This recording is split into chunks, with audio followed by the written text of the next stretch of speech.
Estate Abolition Act, OSEA. அந்த காலத்து settlement ரெக்கார்டில் யூடிஆரில் கூட பழைய ரெவன்யூ ஏ ரிஜிஸ்டரில் எங்கேயாவது பென்சிலில் OSEAன்னு எழுதியிருக்கோம். விட்டுருவீங்க. நான் லென்ஸ் எடுத்துன்னு போவேன், பென்சில் தெரியாது, அழிஞ்சிரும். அப்படியே செக் பண்ணுவேன். இந்த 4 வார்த்தை பார்த்தாலே கண்டுபிடிச்சிருவேன். OSEA இந்த கட்சிக்காரர் OSEAல அப்ளை பண்ணியிருக்கார், நல்ல பட்டா வாங்கியிருக்கார், ஏதோ ஒரு கோப்பு இருக்கு, ஷார்ட்டாக எழுதி வைப்பாங்க. ரெவன்யூ டிபார்ட்மெண்ட்டுக்காரங்க பென்சில் எழுதி வைக்கிறது ரொம்ப டேஞ்சர். என்னது ரெவன்யூ டிபார்ட்மெண்ட்காரங்க பென்சில் என்ன எழுதி வைப்பாங்கன்னா 15ன்னு எழுதி வைப்பாங்க. அப்படின்னா ஒப்படை பட்டா இனம்னு அர்த்தம். 21ன்னு எழுதி வைப்பாங்க, வீட்டு மனை பட்டா கொடுத்துருக்காங்கன்னு அர்த்தம். 26Aன்னு எழுதி வைப்பாங்க. ரைட்டுங்களா? அது வந்து லேண்ட் ட்ரான்ஸ்ஃபருக்கு அப்ளை ஆகிருக்குன்னு அர்த்தம். எல்லாம் ரெவன்யூ ஸ்டாண்டிங் ஆர்டரே இருக்கும். நீங்கள் பக்க நம்பர்னு நினச்சி திருப்பிடுவீங்க. என்னது பக்க நம்பர்னு நினச்சி திரும்பிடுவீங்க. அதுவும் இந்த பென்சிலில் எழுதுறவங்க விஓஓ ஆர்ஐஓ இருக்க மாட்டாங்க. பென்சிலில் எழுதுறவங்க மாவட்ட ஆட்சியர் அளவில், டிஆர்ஓ அளவில், ஆர்டிஓ அளவில், சட்டம் தெரிஞ்ச தாசில்தார் அளவில் கரெக்டாக இருந்தவங்க தான் எழுதுவாங்க. யாருக்கும் புரியக்கூடாது. என்னது யாருக்கும் கணக்கு எடுத்துருவாங்க. நீங்கள் கணக்கு நெட்டில் வச்சுருக்கேன், பார்க்க இதில் வச்சுருக்கேன்னு புக் எடுத்துருவாங்கன்னு சொல்லுவாங்க. ஏன் எழுதுவாங்கன்னு சொல்கிறாங்கன்னா அவர்களுக்கென்ற கோடு வேர்டு அதில் இருக்குனது, அவர்களுக்கென்று அது கோடு வேர்டில் இருக்கும், சொல்லவும் மாட்டாங்க. நான் அதை பார்த்துக்கலாம். அதனால் வந்து பென்சில் குறிப்புகள் தகவல் பெறும் உரிமை சட்டத்தில் போய் பார்க்கும்பொழுது முக்கியமான குறிப்புகளாக பாருங்கள். அது என்னவோ நீங்கள் பக்க நம்பர்னு எழுதிக்கலாம். சும்மா கிறுக்கின மாதிரி இருக்கும். அது சும்மா கிறுக்கின மாதிரி இருக்கும். தகவல் பெறும் உரிமை சட்டம் எடுக்கும்பொழுது பென்சிலில் இருக்கிற குறிப்பில் நல்லா பார்த்துக்கணும். அதில் வந்து OSEAன்னு இருக்கும்.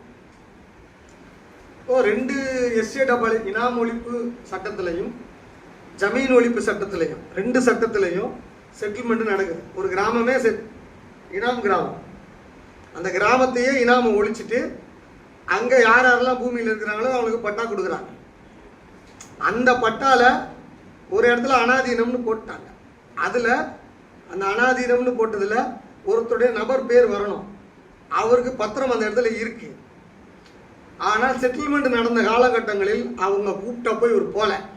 செட்டில்மெண்ட் நடந்தப்போ இவர் எந்த வேலையும் பண்ணலை. என்னது செட்டில்மெண்ட் நடந்தப்போ எந்த வேலையும் பண்ணலை.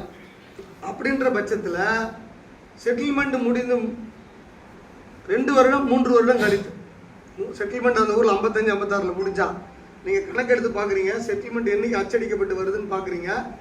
பார்த்ததுக்கப்புறம் அதுலேருந்து ஒரு 3 வருஷத்துக்குள்ள தகவல் பெறும் உரிமை சட்டத்தில் இந்த 3 ஆண்டுகளில் மாவட்ட ஆட்சியர் கையொப்பமிட்ட இண்டெக்ஸ் பதிவேடு. நீங்கள் கேட்டீங்களா என்னெல்லாம் கேட்கணுன்ட்டு, ஒரு டாக்குமெண்ட்டை கேட்கணும்னா எப்போவுமே ஒரு மாவட்ட ஆட்சியரோ, ஒரு மாவட்ட வருவாய் அலுவலரோ, வட்டாட்சியரோ, தாசில்தாரோ ஒரு மாதத்துக்கு 4 உத்தரவு, 5 உத்தரவு, 10 உத்தரவு, 50 உத்தரவு, 100 உத்தரவு, ஒரு வருஷத்துக்கு 200 உத்தரவு போடுவாங்க.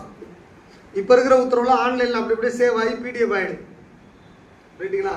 அந்த காலத்தில் உத்தரவுகள் எல்லாம் போட்ட பிறகு அதனை ஒரு கோப்பிடப்பட்டு இந்த ஜனவரி மாதம் 1960 50 கையெழுத்து இந்த மாவட்ட ஆட்சியர் போட்டார்.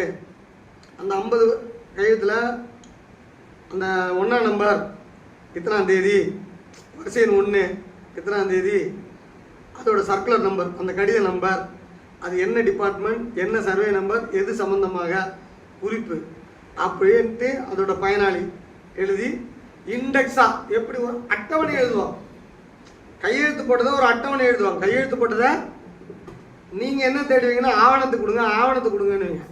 நான் என்ன தேடுவேன்னா 1955 65 வரைக்கும் 10 வருஷம் இண்டெக்ஸ் பதிவேட்டை கொடுங்க. நான் நேரடியாக வந்து ஆய்வு செய்கிறேன். அதாவது உத்தரவு ஒரு இந்த பீரியடுக்குள்ள ஒரு கையெழுத்து போட்டிருப்பார், நம்ம அனுமானிக்கிறோம். 3 வருஷத்துக்குள்ள அவுட் ஆஃப் த ஸ்கோப்பில் நம்ம ஆட்கள் பட்டா வாங்கியிருக்கலாம். நம்ம கட்சிக்காரர் வருவார், எனக்கு பட்டா எல்லாம் அனாதீனம் இருக்குன்னு வரு. செட்டில்மெண்ட் எப்போ முடிஞ்சிருக்குன்னு பார்ப்போம். 1955 முடிஞ்சிருக்கு. ரைட்டா? நான் RTI போடும்போது என்ன போடுவேன்னா 55 58க்குள்ள 60க்குள்ள. அது ஏன்னா அந்த இயர் மாறும், ஜமாபந்தி இயர் மாறும். 3 வருஷம் கரெக்டாக ரெவன்யூ இயராக வராது, ரெகுலராகவே கிரிகோரியன் காலண்டர் இயராக வராது. அதனால் 5 வருஷத்துக்கு இண்டெக்ஸ் பதிவேடு மாவட்ட DRO வருவாய் அலுவலர் கையெழுத்திட்ட இண்டெக்ஸ் கோப்பினை தருக. எல்லா கோப்பையும் அவங்க என்ன பண்ணணும், அட்டவணை போட்டு பத்திரமா வச்சிருக்கணும். அந்த காப்பியை வச்சிருக்க மாட்டாங்க. இப்போ அந்த காப்பி கிடைக்கல சார்,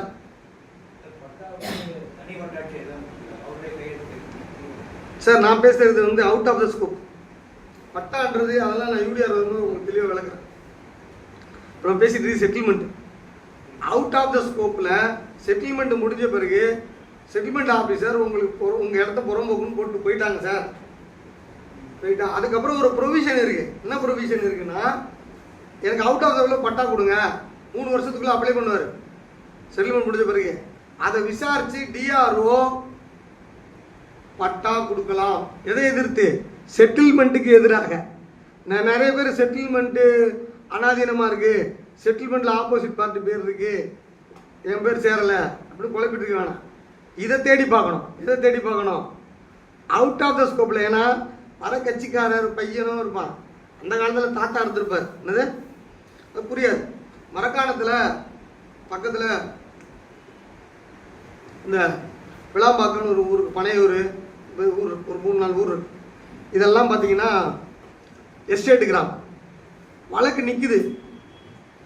வழக்கு எதில் நிற்குதுன்னா, அவர் ஆர்டர் கேட்குறாரு, செட்டில்மெண்ட்டுக்கான ஆர்டர் கேட்குறாரு. யார்? உனக்கு தான் பட்டா கொடுத்தாங்க, உனக்கு உத்தரவு கொடுத்துருப்பாங்களா, அது கொடு. ஆக மொத்தம் ஜட்ஜ்மெண்ட்டில் டைட்டில் நிற்குது. பட்டாவில் உன் பேர் இருக்குலாம் நான் நம்ப மாட்டேன். பட்டாவில் உன் பேர் இருக்குது, செட்டில்மெண்ட்டில் உன் பேர் இருக்குது, அந்த உத்தரவை கொடு அப்படின்னு ஜட்ஜி கேட்டு நிற்கிறார், ஆர்டர் கேட்டு நிற்கிறார். அந்த வழக்கு கிட்டத்தட்ட அது அந்த ஒரு பேப்பர் கேட்டால் 2 வருஷமாக போகுது. அப்புறம் தேடி வராங்க, சார் இதுக்கு ஏதாவது ஹெல்ப் பண்ண முடியுமா அப்படின்ட்டு. அப்புறம் எடுத்து பார்க்கும்போது 55ஆம் ஆண்டு படையூர் வந்து முடிஞ்சிருது. சரி ரைட், 60 வரைக்கும் நம்ம வந்து போட்டு பார்ப்போம். அதில் என்ன குழப்பம்னா, டிஆர்ஓ